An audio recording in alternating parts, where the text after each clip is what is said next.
So my overall answer is one word, and it's default. And I mean that from the industry perspective. It just has to be the default. The traveler shouldn't be, required to sit there and go through a lot of data and choices. Because also, I mean, what are they going to choose? One certification over another when they don't understand what the certification is about? So make it default. Every great travel journey begins with a question: where to next? And how do we protect what makes it beautiful?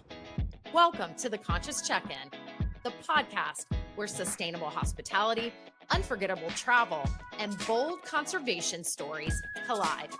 I'm your host, Amy Wald, and this is your Conscious Check In.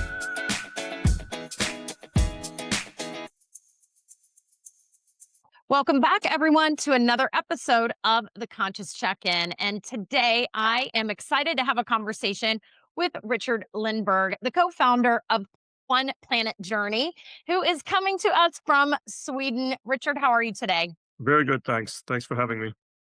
Richard, you have a very interesting career that led you up to creating One Planet Journey, and we're going to get into all that. But I have one quick question for you. So, you've done a lot of traveling around the world. What would be a sustainable travel hack that you have discovered from all of your travels? Well, it will actually go back to what I'm working on now, and that is take fewer trips, but do them better. You'll enjoy them more, and it will have a positive side effect as well. Great answer. It's something really easy to do. And, I must say, I used to be guilty of wanting to go everywhere when I was on vacation. But when I deliberately started doing that, I realized I really enjoyed my vacation more. I was able to see more, relax more, and really get more out of my trip. So I think that's a really great tip for everyone. So let's get into your background. You were in tech for a really long time. You were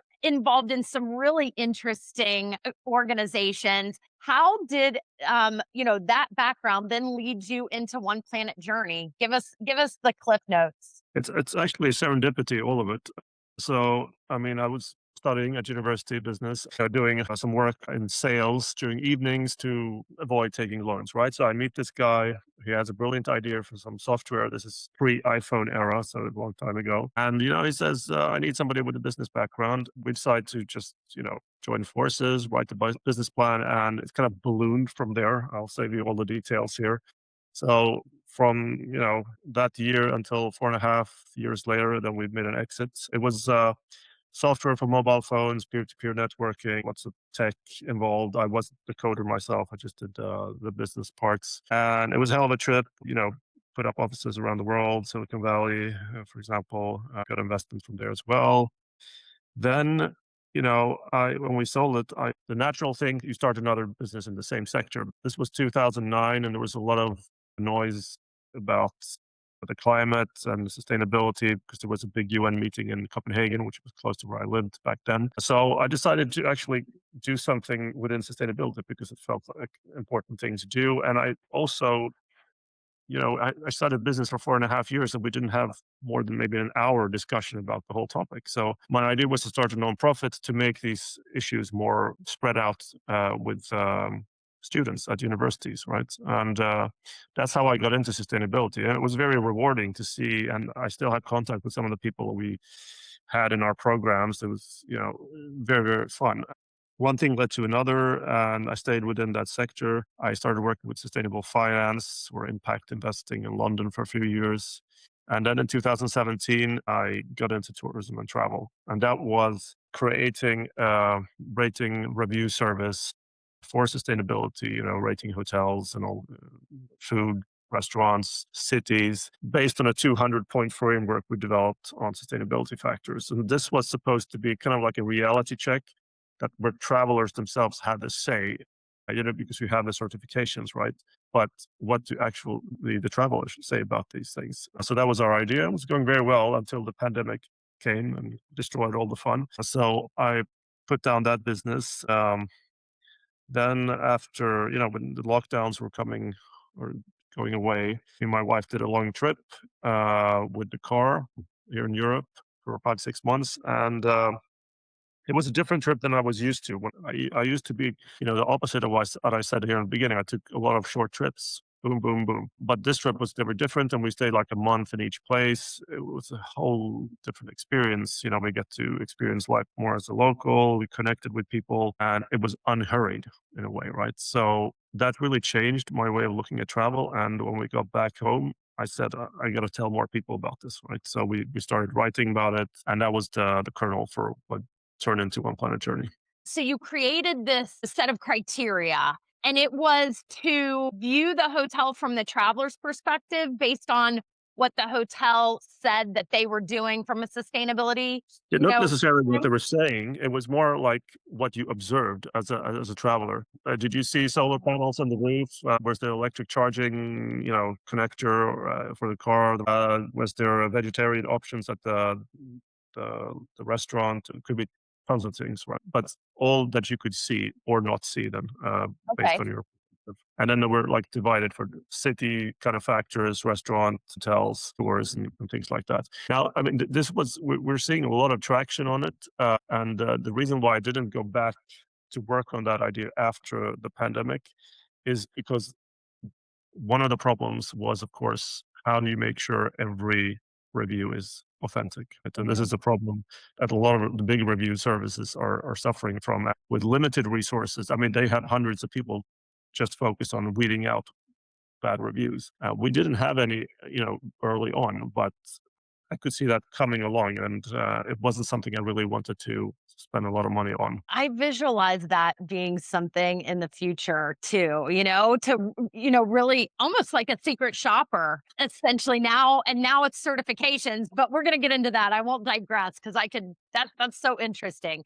Okay. So tell us about One Planet Journey. What is the mission? What is, the purpose behind it? And, what are you doing with One Planet Journey to both drive demand and help the industry move forward? So what we discovered is that we didn't talk so much about sustainability when it comes to this type of trip that I described. We wanted something that was more connecting to the traveler on the emotional side and the experiences you have while you're traveling. So we named it deep travel. We didn't invent the term; it was there before, but it wasn't so developed. So we helped develop the terminology, and we put out reports about it and things like that so you can learn more. But what it is essentially, at least for us, is the question of why do I travel?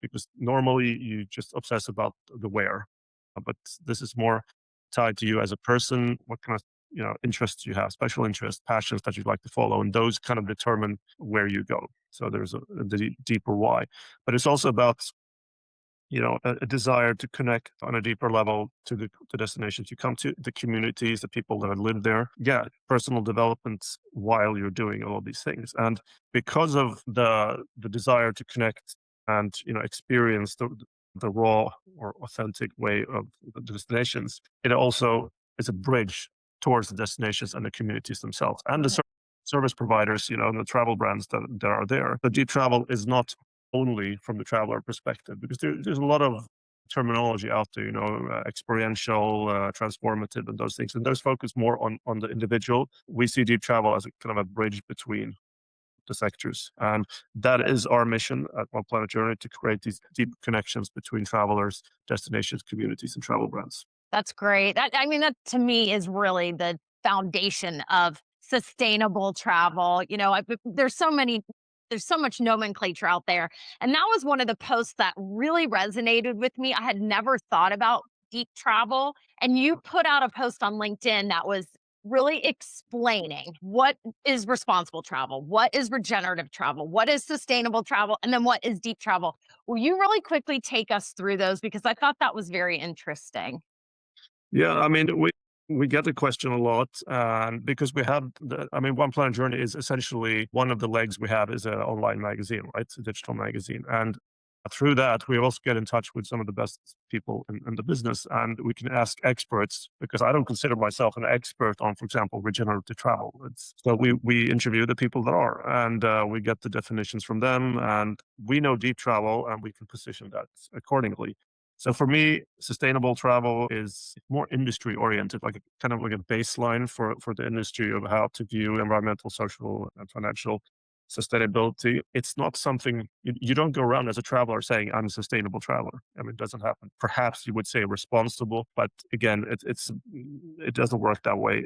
It's very politicized as well. So for that reason, I didn't want to use it. We use it as a keyword, and you can find sustainable tourism related articles on our website, but it's not a terminology we use that much otherwise. And yeah, what else is the regenerative travel? Of course, the big debate is it, is it sustainable travel on steroids or something like that? No, there was a very interesting discussion at ITB in Berlin with Anna Pollock, and she said definitely not. That's not what it is. It's its own concept, and it's more about taking the view of local communities first. Tourism should work from their perspective. The place doesn't exist for tourism, but that's a nice bonus if it works in an integrated way.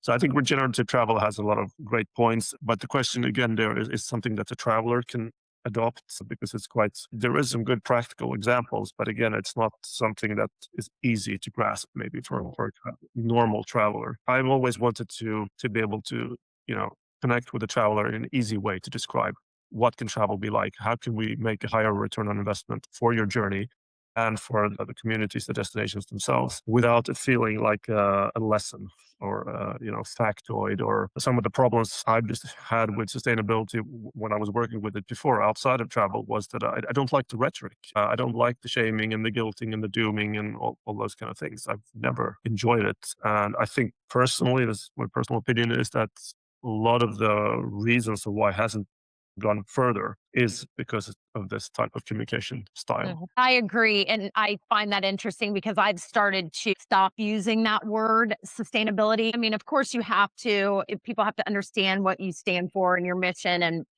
and all of that. But you're right. That's the first time I've ever heard anybody say, you don't walk around going, I'm a sustainable traveler.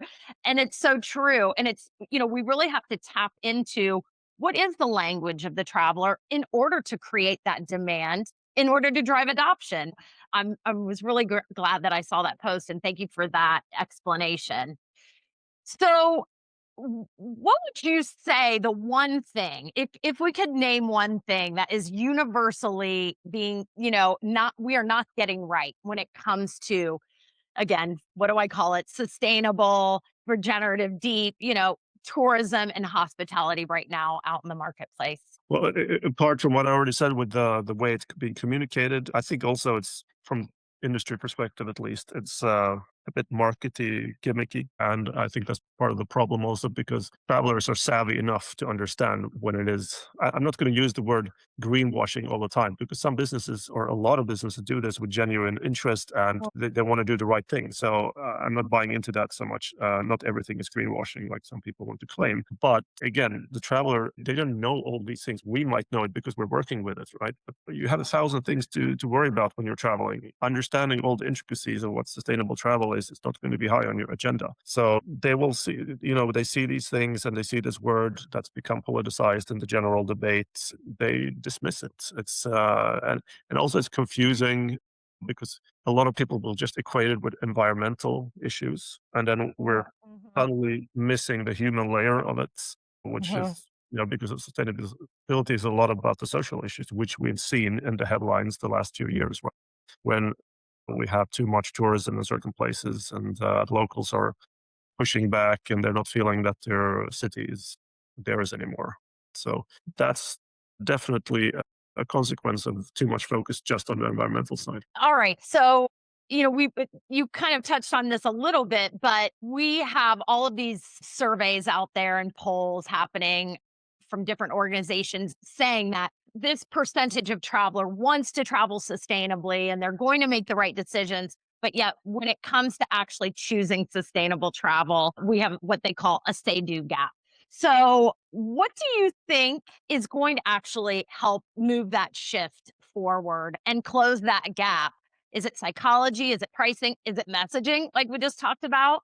Instead of making the default, what is the shiniest hotel or destination on Instagram or what's the most cost effective? How do we drive that change? Well, I definitely think there's something to be gained from understanding the psychology aspect, right? But that requires a lot of data about people to be able to get that right. So you might be able to do that in the US because you have a bit more liberal approach to that. But here in Europe, it's hard to get the kind of data to really understand the psychology of each traveler and then positioning in the language that they would.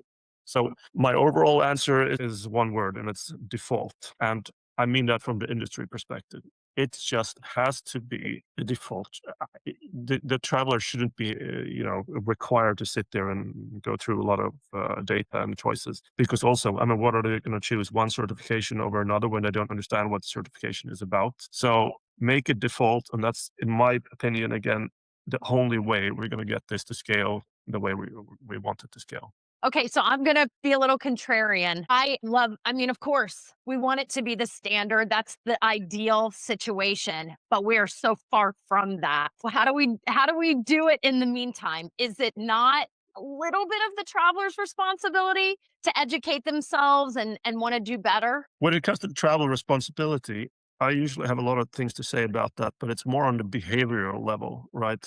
Don't act like an ass when you're visiting somebody else's city. Behave as you would other people want to behave in your when they come and visit you in your city. Those things I would place on the traveler's shoulders. But what are you going to do if you want to get there? Are you going to take the train for 50 hours to get to the other side of the world if it even works? So you got to fly, and the flying is a huge chunk of the emissions if we're going to talk about the environmental side. So the straw, made of bamboo or whatever, is not going to move the needle compared to some of the big carbon budget items. So I don't know. I think it's just distracting also because there's a lot of big players that could do better from the industry side Mhm. that will totally shift. I mean, if we're talking about energy, for example, or things like that, that totally dwarf whatever we do as people. And I know I've had this debate 100 times. Should we just let the travelers had a free pass. Sure, you can do certain things like be smarter, like we talked about in the absolute beginning of the conversation. Do fewer trips then and make sure you do them better. Yes, there are hacks and stuff like that you can do, but those are also not only tied to sustainability, they're also for your own benefit to get more out of your trips. Personally don't think that framing everything as a gift to the planet is the best motivator. I like that. Okay. I'll accept it. All right. So now let's talk about certifications.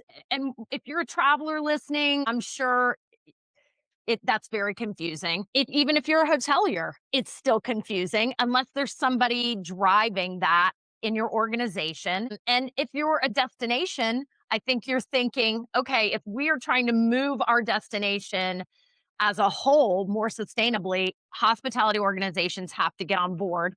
Do you pick one certification that the destination supports? What are your thoughts about certifications? And, again, do we just say no, the hotels need to just be sustainable and not worry about certifications? How do we get through this kind of mess that we're in right now? So we've actually interviewed a few of the big ones, Green Key, and also had an interview with the CEO of the Global Sustainable Tourism Council, which of course is a creditor of a lot of the certifications. I think there is a role for them to play again here as a baseline for the industry to understand the concept and the complexity of it all and all the different verticals that exist within sustainability. So we could perhaps have less of them to make it easier. I had the question of can't there be one certification to rule them all, but I got some good answers of why that's not the case. Maybe a fewer ones could be good, but no, let them be there. And they serve also some kind of communicative purpose that we as a destination or travel brand or a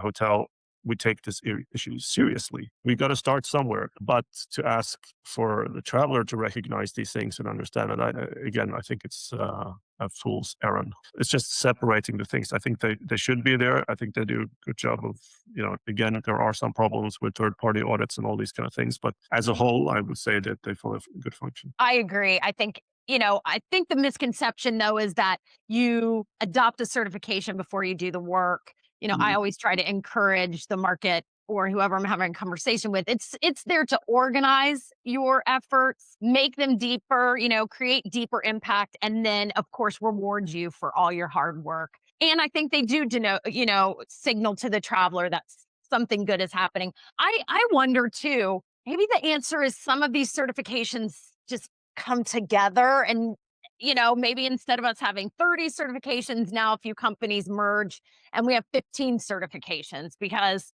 gosh, Yeah, it is region to region, depending on where you are in the world, it's very hard to, yeah. discern. Yeah. I've not seen any consolidation so far, and there doesn't seem to be, or at least I haven't heard anything. Yes. I think No, also I think also they fill an internal role. I mean, it's good and motivating for the staff also, right? To yes, know the yes. company we're working for is taking this seriously, so we shouldn't neglect that aspect. Not everything is about the traveler, right?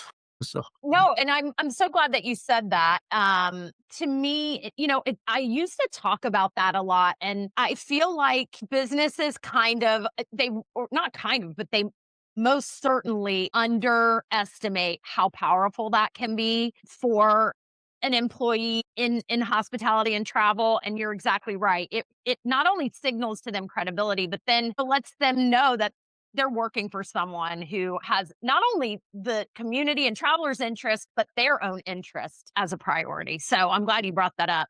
Okay, let's talk about something a little bit lighter really quickly. So you've traveled a lot in the world, and I'm sure eating is one thing that you like to do. I know that you've mentioned how important eating and culture is when you are traveling. So, what's something that was maybe a new food or something you tried cooking back at somewhere you were staying? Is there any standout dish that you've had during your travels? yeah, so I mean, when we travel, we're very keen on the food aspect. Let's be honest about that. So it could be sometimes the sole reason we're traveling to a place. If we're staying longer, we actually always get a place with a kitchen, so we can cook with the local stuff ourselves. I'm a bit of a picky eater, so it really has to be good if I'm going to eat outside, and it doesn't have to be fine dining or anything like that. It can be, but I'm just as good with street food. But again, it has to just be. I like the kind of places where the chef or the people are running it are nerds, but they've gone over the top just to innovate in their particular niche of the food. Those are the places I like to go to. And something that was really standout was when we're living in Amalfi for some time, and so it's obviously close to Napoli. And pizza, everybody's thinking. And we tried some of the restaurants there, and they're good. But we went up to this place a little bit up in the mountains to a small village because we saw this program on Netflix before we went about this guy who's going against all the rules of how to make pizza in Napoli. And he was like an outcast in the beginning, right? Even his family threw him out from the business or something like that. You know how serious they are about these things, and rightly so. So he was featured on Netflix, and we heard good things about it.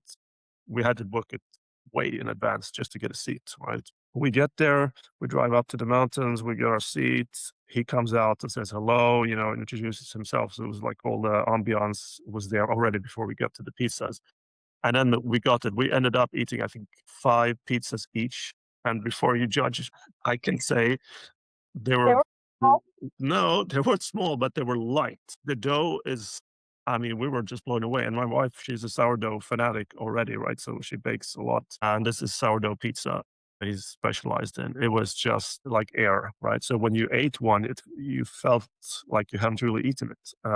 And then, of course, he innovated a lot with the design on the pizza. The ingredients, of course, stand out. And, he made pizza cones with licorice and pineapple, so very un-Italian in that sense. But it was just, yeah, I mean, we're still talking about that meal and definitely go back. And we recommend everyone always to go to this guy and eat. He's Pepe Ingrani. No, I don't have any commercial ties to him. affiliate commissions. Okay, well, we're gonna link that because those are such great tips. I've always been one of those people where I can't stand to spend the entire time leading up to my trip planning it. So I just kind of wing it. And, that you would have to research. I guess my point is not always going to the obvious choices and really researching and finding out what could be unique and different from the norm. Gosh, those Italian guys, if they came here to Columbus, Ohio and went into some of the pizza places here, they would It would be shameful, I'm sure. Thank you for sharing that. That's one of the best things about travel, right? Is food. Mm. So, you are creating something right now that is really interesting. You are writing some sci-fi, aren't you? Isn't that right? Yeah, well, I mean, it was actually during the pandemic. I'm trying to keep it up, but it's hard as the business grows and, because it is very time consuming. So I put it a little bit on the side, but I hope to get back to it. But yes, it is something I really am passionate about. It's kind of like speculative fiction. So like a bizarre alternate version of our world, everything amped up, X and absurdity. And will it have any travel, you know, to it or in Yes, my love for travel is very evident in the scenery and where, all my favorite places are there. Characters we met during our travels are there in some way, based loosely, stuff like that. So there's a lot of travel aspects inside it. Yes. and any idea when you think this might be finished? Well, I mean, I already did some short stories that are set in the same universe of this because I have like one novel that it's not finished, but and then I did shorter stories. I actually published some of those already. I don't think I have them out now on the website, but I did before, not the One Planet Journey website, another website. So some of them are accessible if one wants to read.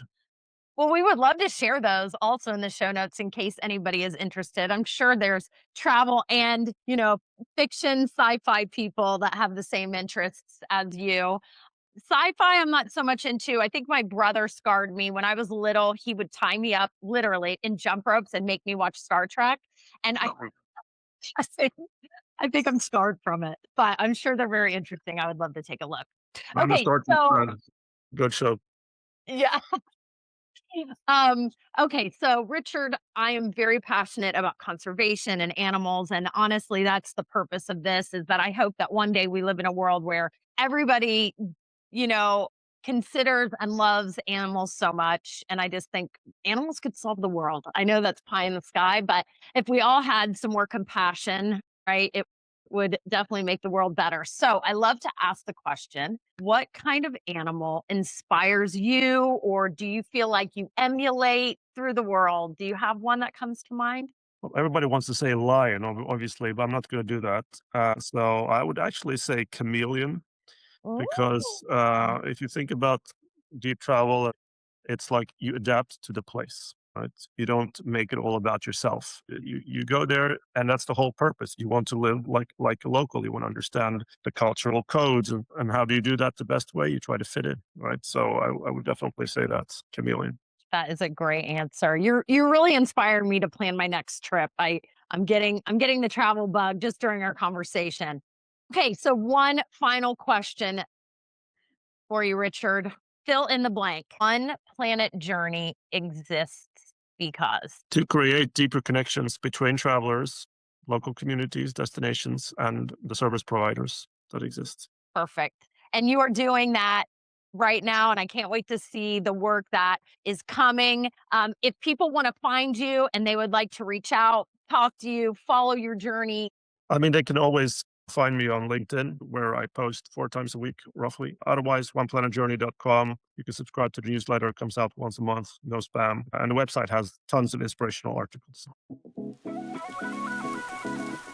that was your conscious check in. Don't forget to subscribe, share, and let us know who you'd love to hear from next. Until next time, travel deeper and stay inspired.